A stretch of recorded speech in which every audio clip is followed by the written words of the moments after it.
Welcome to the Build a Better Resume series. My name is Madison, and I'll be walking you through the 5 steps to make your resume shine.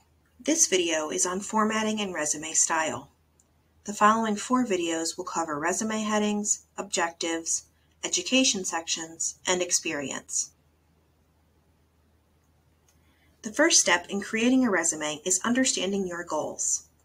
A resume is usually intended to help you land an interview, so it's important that you focus on representing your best self in a professional and consistent way.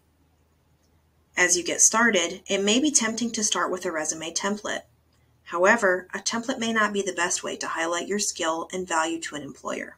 Often, templates are overused, and employers see the same templates over and over again. You'll want to stand out from others, and the best way to do that is by starting fresh with a new document so that you can control the formatting. While working on your resume, think about the style that you want to convey.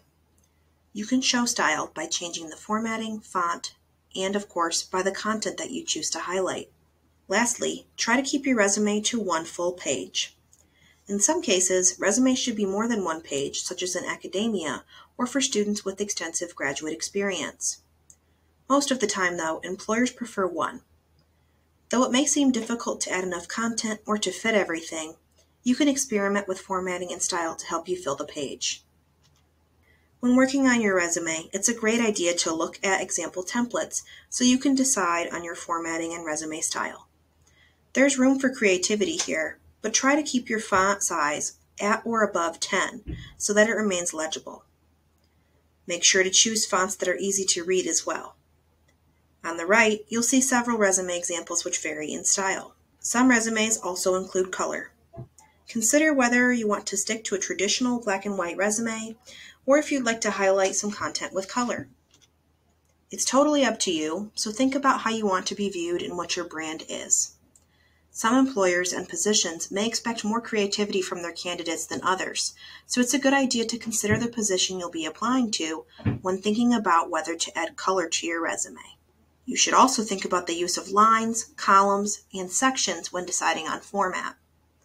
By making the margins smaller, you can fit more content on your resume.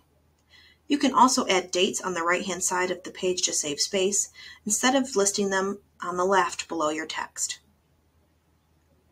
Resumes have several sections, and some are the same across all resumes, while others are unique to the individual. All resumes should have a heading, education section, and should list the applicant's experience. The sections on the right are completely optional. Consider what you'd like to portray on your resume. Depending on your experience and skills, you may choose to have a skills section and an awards section, or maybe you'll choose to highlight your extracurriculars. There is no right or wrong answer here, just whatever works best for you. Now that you've decided what to include on your resume, it's time to start writing the content. The next step is your resume heading. I'll see you in the next video.